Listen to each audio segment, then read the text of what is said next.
St. Yves, Yeah. welcome to Put in Work TV. We've enjoyed watching your journey and growth as an artist in the New England music scene and really want to hear more about your story. Our focus is allowing our guests to tell their stories front and center without judgment or opinion.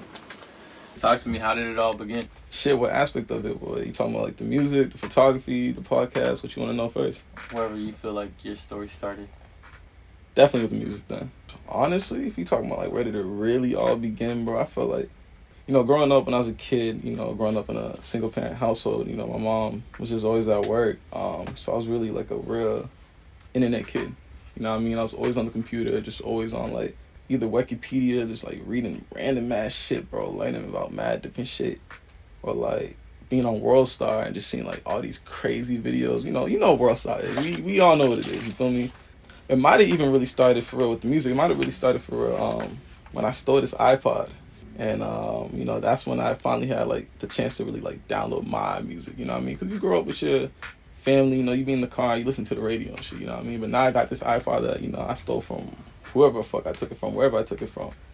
I'm downloading all these mixtapes and shit like that. I think the first mixtape I downloaded was No Label 2, Migos. You feel me? So I'm bumping this shit like, yo, this shit is crazy. Like, who are these niggas? This shit is... I never heard shit like that before. So then, boom, around the same time, I think this was when I downloaded Yves. Because I had seen the video on World Star where he, like, premiered Black Skinhead on, like, all these different, like, buildings in, like, different countries at, like, the same time around the world. And, like, on, like, midnight, some shit. Boom, everyone's pulling out their phones like, yo, what the fuck is going on? I'm like, yo, who is this nigga Kanye for real? Because obviously I heard his music growing up. And, like, I heard all the popular shit. But then it's like, nah, I finally got the chance now to, like, go back and, like, go through his discography and listen to everything after I heard Yves. And by the way, I thought that shit was trash. First time I heard it. You feel me? But then, as I'm, like, building up my own, personal, like, library of music and shit, I'm listening to all these songs, all these, records and shit, just hearing, like, the production, like, yo, like, who's making all these beats? Like, these shits are crazy. Like, the way it makes me feel, the way I'm just, like, so interested in, like, the arrangement and shit like that. That's when I find out, like, niggas of Metro Boomin, Southside and shit like that. I'm like, yo, like, these niggas is lit. You feel me? Like, these niggas is up, and I'm trying to be like these niggas. And I don't feel like I really, like, acted on it until probably, like, senior year of high school. That's when I downloaded FL. I got the crack from Birdo's cousin, A-Dot, and that's a whole story that y'all can find out about if you tune into the podcast. You feel me? You can see that shit. But so I got the crack version of FL. I'm making these beats. I remember I used to bring my laptop to class and I'm making beats in my headphones and shit. And I promise you, them shits is ass. You feel me? Like every producer, first beats you start making, you thinking like, yo, this shit's fire, this shit bumping. Then you play this shit back a year later, you're like, damn, this shit's bad. You know what I mean? So shit didn't really get serious for real until like freshman year of college. At this point in time, I'm going to UMass Amherst. Shout out all my Amherst niggas, you know what I mean? We all went through that shit together. It's the Goonies out there. But Birdo's out in Lowell, Malari's out in Lowell, you feel me? Brought the nigga shit. So they're out on that campus over there meeting people over there. And they tell me about some dude named Tomo. And they're like, yo, this nigga's a fire producer. And they show me all the songs that they're making over there. And I'm like, yo, this nigga hot. You feel me? I'm low-key jealous. Like, damn, yo, like, these are my niggas being some random-ass nigga making all these tracks. And these shits is crazy. You feel me? So then, boom, that shit low-key just, like, put a battery in my back. You know what I mean? I'm in Amherst just by myself. I'm not by myself, but, I'm not meeting anyone yet on the same type of time the way that they were meeting people out in Lowell. You feel me? So I'm over there in Amherst just, like, kind of to myself, like, yo, like, fuck it, I can't sit around and just wait for shit to happen for me. I just got, be on my shit. So freshman year, I feel like that's when shit really, like, became serious for a while. I was like, nah, I'm gonna really do this shit. You feel me? Like, I know as a kid, I looked up to these niggas and all that, but it's like, yeah, I could be these niggas. I could do this shit for real. So then freshman year, that balance of being, like, a college kid, going to parties and shit like that, but also trying to, focus on my studies and shit, because I was doing some chemistry. I was a chemistry major in my freshman year, and that's a whole nother conversation. But trying to balance everything, you know what I mean? Sophomore year comes around, and that's when I'm like, yo, freshman year was cool. I got the experience college for what it was, but I'm really, really on my shit now. And that whole year, I don't really think I went to more than 2 parties, you know what I mean? I met this professor out there, shout out her, Amy, and she told me about this music production class that she had on campus. I forget how I met her, but tells me about the class. I sign up for it, you know what I mean, for the first semester, you know, and I didn't really learn much because at that point in time, that's when I was already like very like tapped into like the programmings and all that shit. So I already knew what I was doing. But that opportunity just led to her even, you know, giving me the space to pull up to like a private studio that was on campus that no one had access to unless you were part of her class or unless you knew her. So, you know, I got the code to go to that shit and to, you know, get in there. So every Friday, the moment I get out of class, I'll probably go to the dining hall, stack up on some food, and then boom, I'm straight to the studio. You know, I'm in there from 6 p.m. until like Saturday night, maybe even Sunday morning. You feel me? I'm in there for like 2-3 days straight, just cooking up. You know what I mean? By this point in time too, I met a couple of niggas who were on the same type of time. So like, we just be in that shit, just cooking up. You feel me? And I just remember like, you know, that feeling of being like, yo, this is what I'm supposed to be doing. Those Sunday mornings when I'm walking out the fucking building and it's 6 o'clock in the morning, sun's out, I hear the birds chirping, I'm tired as fuck. Walking back to my room, I'd be like, yo, I'm happy with that. You feel me? Niggas be hitting me up like, yo, bro, that party last night, yo, you should have been there. This shorty that shorty this. Mind you, at the time, I had my own shorty, so I wasn't really like pressed about like shorties like back then. But just the idea of being parties and shit, like, I didn't really care. You know what I mean? I was just lit doing the shit that I was doing. So then, boom, eventually, you know, niggas is getting older. Junior year comes around. You know, the whole pandemic goes around. You know, niggas is back home. And at this point, you know, I'm really, like, solidified and, like, you know, producing. I know my sound. I know how valid I am, you know what I mean? Me and Berto do the shit that we do with Meant for This Life, you know what I mean? And I'm sure he, you know, told y'all all about it, so I'm not going into all the details about that shit. But I know from my perspective of things, you know, like, taking them trips, because this is when I used to work at Target, you know what I mean? I didn't have no whip yet. I was just a real young nigga, you know, just getting by. So I began off of work, taking Ubers, get to commuter rail, you know, Brockton nigga shit, so I got to get into commuter rail to get into Boston. Walk into the fucking engineer's crib so we can get, you know, tracks mixed and shit. You know, doing that how many times? I don't know how many times we did that shit. You know, some days he'd put me up, some days he couldn't, you know what I mean? So just that moment in time, you know, like, doing all that, it's just like, yo, again, those were moments where I'm like, this is what niggas is supposed to be doing. We knew what we was doing, you know what I mean? We knew what our intention was and what the plan was, and we executed that shit. And, you know, that's the time that we could look back on, you know, however old we'll be in the future when we decide to really sit down and, like, look at everything that we accomplished and be like, yo, this is where shit really started for me and him, at least, you know what I mean? I always feel like me and Berto, you feel me? Me and Berto, at least, in terms of, like, KLBK niggas, I feel like we've always had, like, a closer relationship, sonically, in the music, and also just because of our, you know, our upcoming, just the fact that we both came out of Brockton, we knew each other, you know, before we met anyone else part of KLBK, not excluding Malari, because, you know, Malari's from Brockton. But, we knew what our sound was, and I feel like, even at this moment in time now, I can't say when this video will be out, what we'll have released by then, but, like, y'all know, like, that's my brother. We do this shit, you know what I mean? We just like that. But, so yeah, where am I going with this, right? So yeah, that's junior year. Boom. Memphis Light drops, you know what I mean? At that point in time, I think what I was trying to do as a producer from that point on was connect with more people outside of my inner circle. I think it's something that I'm still trying to figure out how to do even now, you know what I mean? I think the bigger and more talented, I guess, in this producing shit that you can get, I feel like you're always trying to find the next people that, you know, seem out of reach, but you know you could reach them, you know, you could get that placement and all that. And I've just learned through conversations with certain people, again, like A-Dot, shout out to A-Dot, where it's like, yo, fuck reaching people who are out of your inner circles, you know what I mean? Build up the people around you and build them up, build up that sound, you know what I mean? Build laterally and just, you know, do this shit together. So I feel like that's where I've been at least right now, in terms of everything with the music, you know, just building around with the people around me and building that shit up. And it's been dope, bro. Honestly, it's been real shit. So yeah, I feel like I could talk forever. So throw something at me so we can get this going. Yeah, I want to talk to you about, you know, like, coming up producing. You know what I'm saying? It sounds like you had a real individual journey. Like, a lot of it was you making beats and spending that time on your dolo. So yeah, really talk to me. What is it about making beats that, like, it's like, yeah, this is what I'm supposed to be doing? Like, how do you feel when you make the music? What mentors and peers did you have in that journey? You know what I'm saying? You talked about your teacher, you talked about A-Dot, so I just want to hear about that. And those are people I met, you know, at later points in my life. There's been a lot of people who, you know, I wish, and I have to learn this for myself, where it's like, yo, there's nothing wrong with asking for help. There's nothing wrong with, like, you know, seeking mentors and, you know, just, you know, being under people's wings to just really, like, improve yourself. Cause I don't know, that's one thing I learned for myself. Like, you can't get better by not being around niggas who are better than you. And even better is, I don't know if that's the right word to use because it's all subjective, especially when it comes to music and production, but it's like more skilled, or just, you know, at least they're doing things that you want to do. Maybe that's the right way to put it. You know, surrounding yourself with niggas who are doing the shit that you want to do. You know, when I was at Amherst, you know, shout out Zay, you know, Isaiah Valmont, you know, he was out there. And we knew each other. We've had conversations every now and then. You know, we would link up, you know, we'll chop it up and shit. But, you know, at that time, I felt like I wasn't confident in my sound yet. So I never really approached him on some music shit. It was always just on some, you know, like, just nigga shit, you know what I mean? Just cooling it. And I feel like, and I told him this before, like, yo, like, I wish, you know, all those times that we did linked up, I was really just, like, taking in the moment to understand, like, yo, bro, I can't get better if I don't put myself in that position, you know what I mean?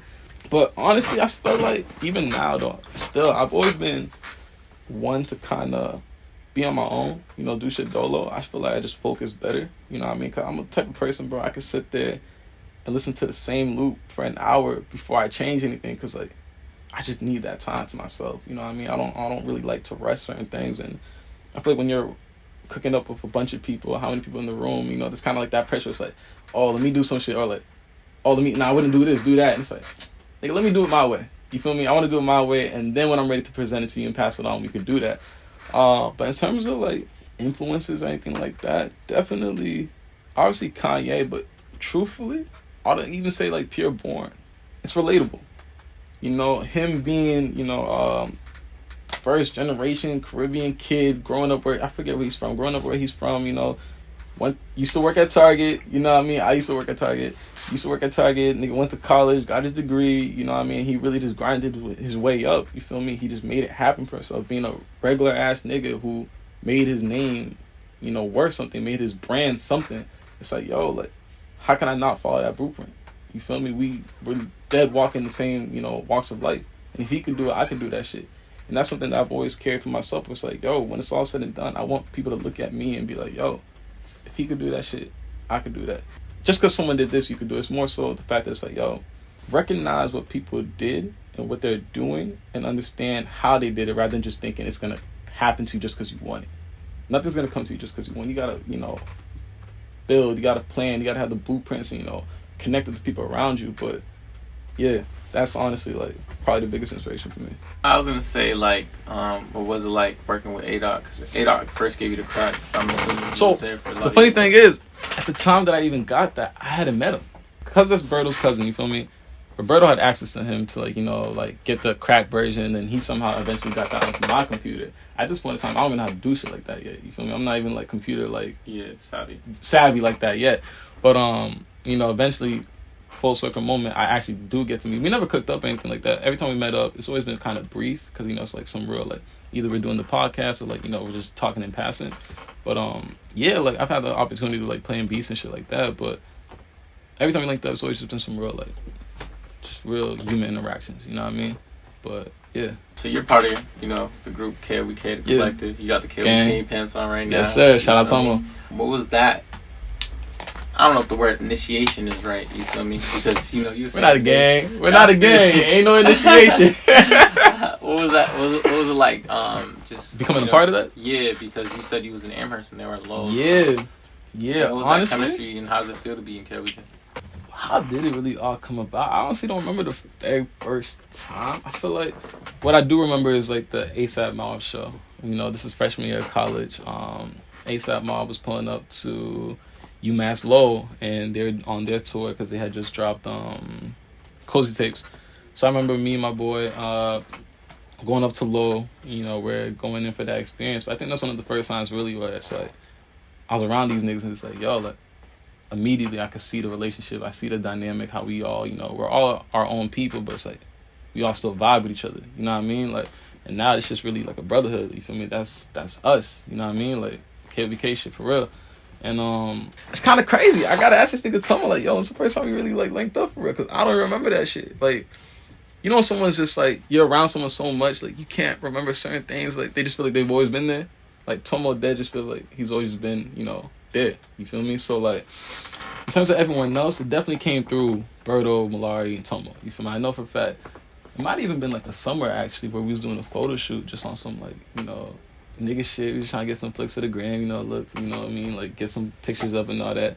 Mind you, at that time I had some mushroom ass cut, you feel me? Niggas was not wavy yet, you know what I mean?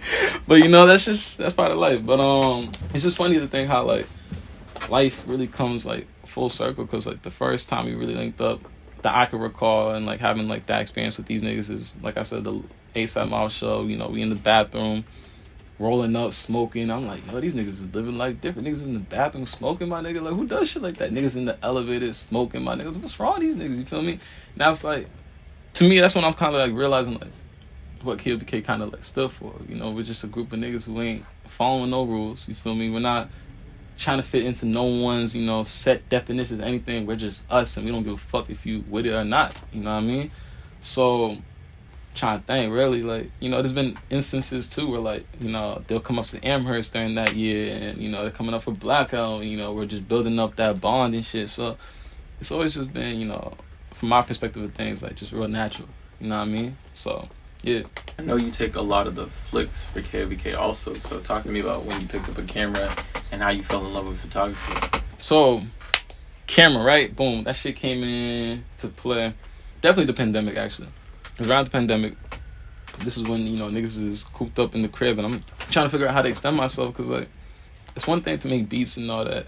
A lot of niggas make beats, you feel me? And a lot of niggas who are producers don't really know how to socialize. You know what I mean? I've always been, like, a social person, but, like, it's also about understanding being social ain't everything. A lot of niggas are social, but what do you bring to the table? You feel me? And, yeah, you can make beats and all that, but how does that really get you into the door if they don't even know you to begin with? Because a lot of niggas send niggas beats and they'll be like, oh, cool, I'm gonna fuck with this, I'm gonna listen to it. But if they don't know you, it don't mean nothing. You can have a beat that's better than the nigga that's like with them for all the time, but because you don't have that relationship, it don't mean shit. So, I'm sitting there one day just trying to figure out what can I really do to like increase my ability to increase my sphere of influence. You know what I mean? Like my inner circles and shit like that. And I'm like, yo, it's definitely photography, or at least media, you know what I mean? And so I'm doing all this research. I've always fucked with like photography and shit like that, videography and shit too, but the videography shit I kind of left alone because it's like, yo, I can't put everything on my plate, you know what I mean? One thing at a time. So when I picked up and started like researching like photography and all that, that's when I knew like, yeah, this is what's really gonna open doors for me. And it definitely has. Like, mind you, I shoot film. I don't shoot digital, at least not at the moment yet. I'm gonna definitely like fuck around with shit like that too. But like, it's just something about film pictures and film photography, like just the look and like the aesthetic, the feeling that it gives. And obviously you can recreate that with like digital shit. But like, I've never been one to really try to do more than necessary. I've always been one where it's like everything's always gonna be natural. You know what I mean? I don't really like doing too much post-editing work on my shit. A lot of people be hitting me up like, oh, like, what presets did you use? Or like, what did you do to make this picture look like that? I'm like, bro, I honestly only like color grade, and that's really it. You know what I mean? Everything you see has been very natural. And that's what I've always been about. All that was just to really like, like I said, my space of influence and like just, expand my ability to like meet people and like network and connect with shit like that. I remember, that opened up so many doors for me, whether it was, locally or even niggas who got their own shit popping. First time I met Bodie Rock was shooting him. Wasn't even on no music shit, you feel me? Like, he had a show out in Lawrence that I got commissioned to shoot. I drive all the way over there. I remember pulling up, like, where the fuck am I at for real? I ain't never been in Lawrence before, before that. C4 was there, so, I'm talking to him and all that, and then, Bodie is doing his thing. I'm like, yo, this nigga's hard, you feel me? I'm taking his pictures and all that. Boom, I sent him his pictures, like, a week or two later. And, a couple weeks after that, maybe a month after that, I posted a beat on my story, and then, my boy was like, oh, this beat's hard, and he's like, you should send it to him. I'm like, oh, like, you feel me? Now that we have that rapport, we got that connection, me hitting him up on some random ass time, it's like, he knows me, you feel me? He's gonna recognize the name. Sent it to him, he's like, yo, I didn't even know you was a producer, my nigga. Like, this beat is hard as fuck, you feel me? Blah, blah, blah, blase. So then, shit like that, starts to happen. And then, I get to meet ASAP Ant, you feel me? When he had his pop-up in Boston, and I put up to the shop, I forget the name of the store. I'm just talking to him, taking the pictures, him, Soda, fucking Wizard. I sent that shit out. I remember I got that shit developed so quick. I was like, yo, say Ant, you feel me? I gotta get this shit out ASAP. So then boom, get that shit to him. You know, initially I sent it the DM of the links and all that. Obviously, you know, he has mad people blowing him up. He probably doesn't see it first. A couple hours later, you know, I go on my phone, I see a new follow pop up. I'm like, okay, who is it? It's his manager. He's like, yo, can you send me the pictures? These shits are hard. Because at that point, I posted on my page, you know, everyone's tagging him in the comments and all that shit. So I'm like, yeah, nigga, I'm going to send you these shits. You feel me? So then, boom, send it over to him, you know, and then I think, you know, within the same day, a couple hours later, he posts on his story. So then that shit's going up more, you know, more people are seeing and all that. Fire, dope, that was great. 3-4 months later, you know, I'm on Instagram just casually, you know, I open his story, nigga posted the picture again. So I'm like, oh, this nigga really fuck with this shit, you feel me? He knows my page, you feel me? He knows who I am. So whenever the time comes, it's like, yo, hit his manager up, whatever we got to do. I'm sure I could make shit happen, connect, and, you know, whatever comes to that comes from that. March, I got to shoot the Lucky Show when he was in Boston at Paradise Rock Club. You know, he put up, shout out Killer Cam, you know, his DJ. He's the one that set that all up. You know, I pull up to the venue, you know, security's on some bullshit at first. You know, I couldn't get in because I didn't have the pass on me because he just DM'd me the same day, like, yo, come through, blah, blah, blah. I'm going to write your name on the list. Niggas got there late, so my name wasn't on no list yet because the niggas is not there. So I'm standing there watching everybody go in. I ain't caught no ticket because, you know, I'm supposed to be there. Everybody walking into this shit, I'm just looking at niggas like, damn, bro, this shit not gonna happen, you feel me? Nigga walk in, he's like, yo, he with me. I'm like, yo, nigga, I'm official, you feel me? So then, boom, you know, we go to the green room, we're setting up, taking pictures and all that shit. You know, got to meet some of the openers and shit, connect with their managers, you know what I mean? Just real, you know, real dope shit. Eventually, Lucky comes through, you know, I'm on stage, he's doing his thing, I'm flicking him up, taking the pictures, you know. We go back to the green room, taking pictures in there, just talking to him, you know, talking about, like, real regular shit, like, yo, food spots that valid in Boston. Niggas talking about, yeah, Chicago got this, da-da-da. I remember asking, like, oh, where you from? And all that niggas like, yo, bro, I'm just black. I'm like, oh, I feel you. You know what I mean? But I was like, yo, nigga, I'm Haitian, you feel me? We take culture real serious, you know. He's like, oh, you Haitian, bro? We got mad, like, Haitian food spots in Chicago, nigga. You gotta come through, blah, blah, blah. I'm like, yo, all right, bro. I don't see any reason to go to Chicago at the moment yet, but, you know, when the opportunity comes, nigga, slide, you feel me? But, like, shit like that, it's like, yo, that's what this shit opened up for me. You know what I mean? It's like, now I have that nigga's manager to reach out to, and it's like, when the time comes, you know, we have that rapport. Yeah. Nigga hits me for whatever reason, I'm there. You feel me? If they come through Boston again, it's like, yo, I'm gonna pull up. Let's do what we gotta do. If I gotta send them beats when the time comes, it's like, yo, we're looking for beats. Send them out. Same shit with, like, ASAP Ant. And, you know, I had that plan during quarantine in the pandemic, and to see a year later, the shit's already done for me within the year, whether it's the people around me, whether it's the people that are doing things, you know, across the country and all that, shit's been lit. You know what I mean? Shit's really going to plan. Yeah. And then you got the whole podcast shit, you know, like what we're doing for the culture, what we're doing for the community. It's just like, it's all going the way that we wanted it to. I see a lot of intention in your actions. You know what I'm saying? You talk about being intentional on the podcast as well. And so, how would you just define yourself as an artist? Because a lot of the things you're talking about in terms of making plans and like guiding the groups you work in is on executive type time. So how do you feel? What box do you put yourself in? I know you're artists. Niggas don't put themselves in a box. But like, you know what I'm saying? I hear what you're saying. I hate to be that nigga, but I'm gonna say what everyone else says. But I don't want to be in a box.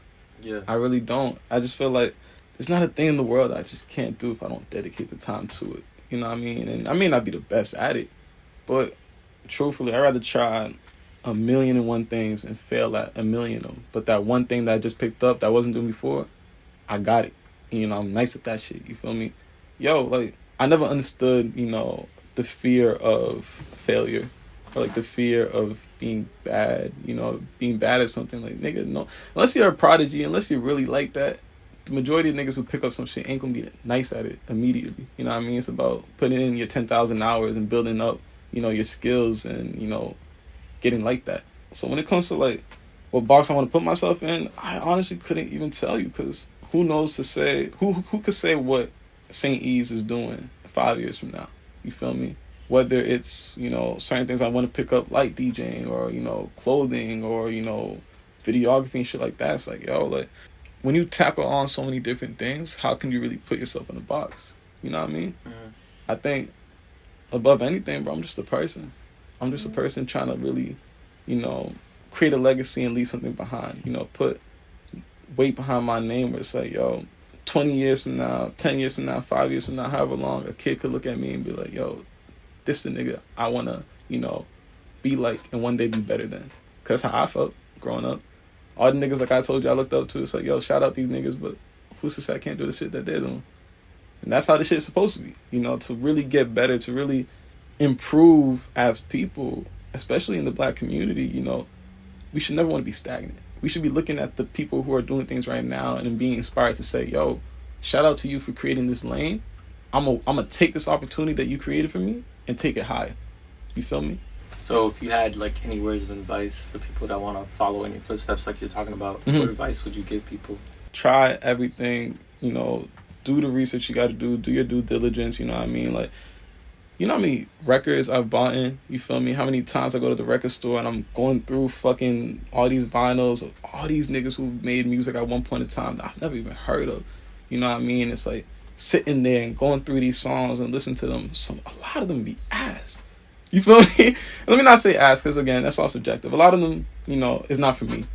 But it's just, doing the due diligence of that crate digging to be like, yo, this is someone who did what they're doing at their time and I'm trying to do the same shit. So why would I not take the time to really, do my homework? And, to kind of bring it off back for a second to answer the question, it's just like, yo, don't half-ass something, don't bullshit anything. You know what I mean? Because you could tell when niggas is bullshit and shit. If you're going to try something, try it and put 100% effort into it, and even with saying all that though, don't lose yourself, because it's easy to get consumed in trying to elevate and trying to do what's best for you, which I really do think everyone has to be selfish to a degree, but it's like, don't forget the people who are around you, because we're not here forever. You know what I mean? Don't miss out on certain opportunities like birthday parties or certain events that come up with the family or your friends and shit like that, because you're so consumed in trying to change your life. But what's the point of changing this shit if you got no one to celebrate it with? That's something I had to learn for myself too. It's like, yeah, I'm spending all these countless hours trying to improve and all that, but don't forget the people who were a catalyst or a reason for me to even really want to change shit for real. You know what I mean? So that's some advice I got to say. Other than that, fuck, man, just be you. I know that's so cliche, but you hear it all the time, because I think in this time that we live in, bro, this digital fucking era, bro, you got so many people who just want to be someone else, and it's just the best way for you to really make shit happen for you is just by being you. That's really it. Fuck with y'all. Appreciate y'all. You know what I mean? Put in work. That's what we do.